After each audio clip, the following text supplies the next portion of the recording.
Hello everyone, I'm Selina Siak Chin Yoke, the author of The Woman Who Breathed Two Worlds, a debut novel that was released worldwide on November 1st, 2016 by Amazon Crossing. In this video, I'll tell you a little bit about my book and also read an excerpt. The Woman Who Breathed Two Worlds is about a mixed-race woman, a woman whose life straddles two worlds, a Malay world and a Chinese world, hence the title. The book follows her through her life journey and in this way unfolds to becoming a story about family, food, friendship, and most of all, identity.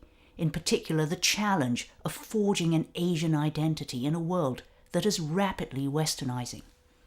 The section I'm going to read you takes place a little way into the story, when the protagonist, whose name is Chai Hun, has already started a business making cakes, or Kueh in Malay. I chose this passage because I believe that it will give you a feel for the mix of prose there is in my book, part descriptive, part lyrical, and also part action-oriented. And most of all, I hope it will give you an idea about the type of personality the main character is. Now, I must warn you that there is an expletive in the middle. If you're faint-hearted, fear not. These are the only 2 swear words in the book of nearly 500 pages.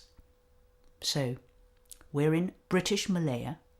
The year is 1910. The heroine has just started her business making Kueh. Now, in those days, few women ran businesses, and even fewer traipsed through town, hauling Kueh on their shoulders for sale. So the protagonist hits on the idea of hiring a coolie to sell her Kueh for her. The coolie's name is Abwe, and this is what happens next. In the following months, our cakes continued to be popular.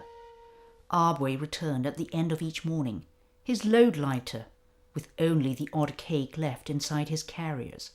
I altered the menu daily, so that the coolie was constantly supplied with fresh varieties of Kueh, a device I hoped would prevent our customers from becoming bored. Then a decline crept in. It happened so slowly that for a time I didn't notice anything amiss. The number of coins Abwe handed me dwindled, but I put this down to the vagaries of business. When sales fell, I took less pleasure in money counting. What had once filled me with nervous energy turned into a chore I put off till the evenings, after we had finished dinner.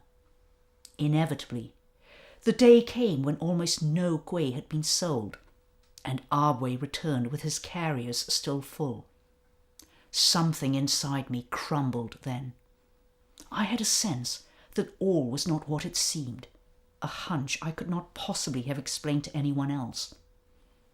I wanted someone to follow Abwe on his rounds.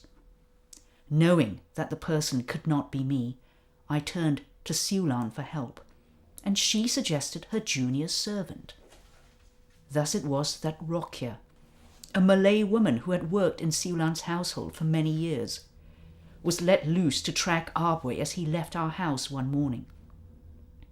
Pretending to be a washerwoman, she tailed him for a week.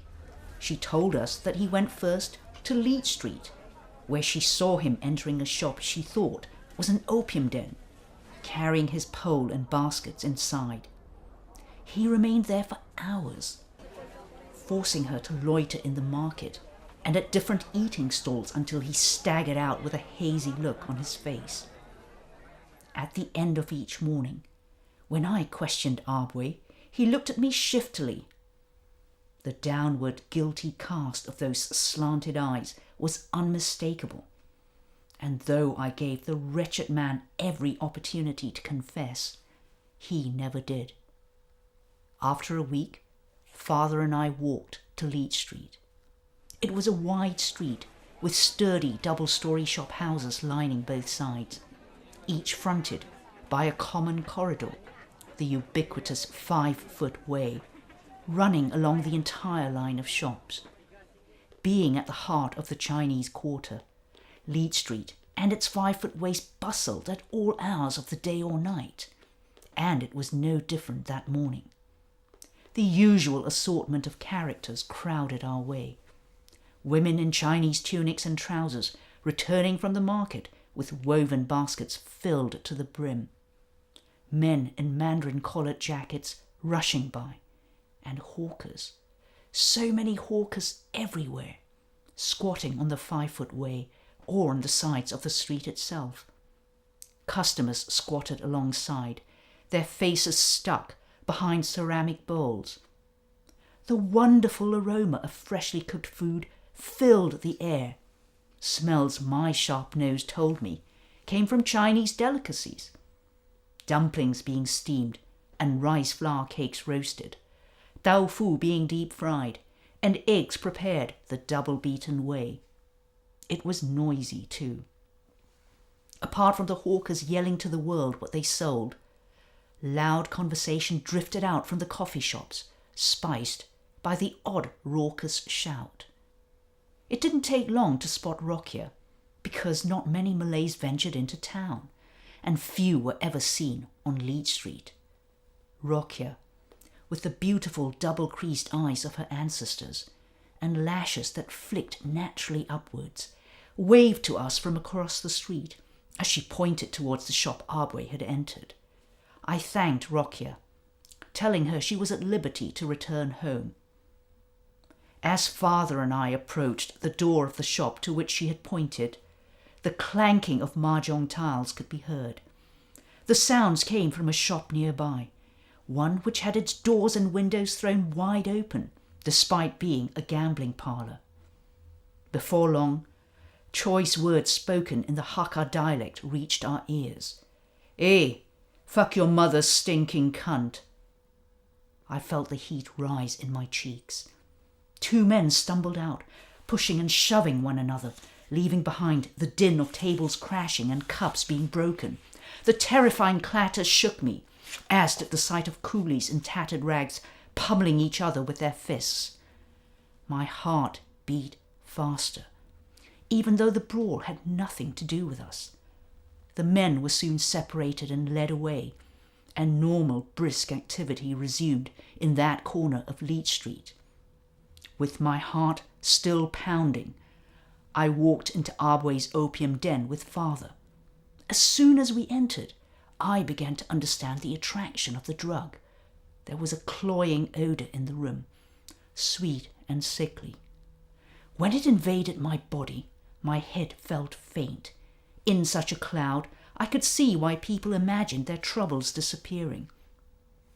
When I asked for Abwe, we were told there was no such person there.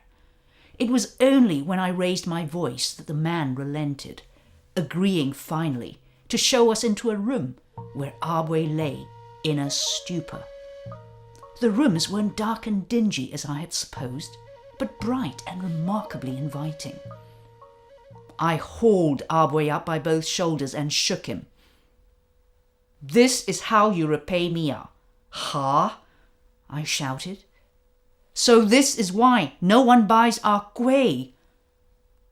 The miserable coolie woke up in an instant, as if he had risen from a bad dream.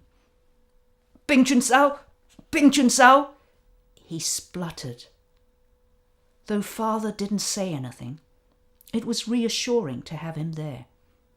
He looked like an ancient sage, an impression accentuated by the dignified silence that accompanied his slight stoop and completely white head. No one would dare lift a finger so long as his figure, which still towered over most men's, stood beside me.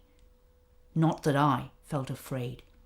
When it came to defending my children, the flame in me rose up, unabated. "You, no need to come back, you lousy person's head," I told Abwe in no uncertain terms. "You owe me money, but I know that you 1 cent not even got. Today your wage also, I no give. You die even better la." With that, I lifted the pole Abwe had cast to one side. Father and I strode out with our baskets of kueh, leaving astonished whispers behind. That's the end of the reading. Thank you very much for watching, and I hope it has given you an interest to read my book. Bye-bye.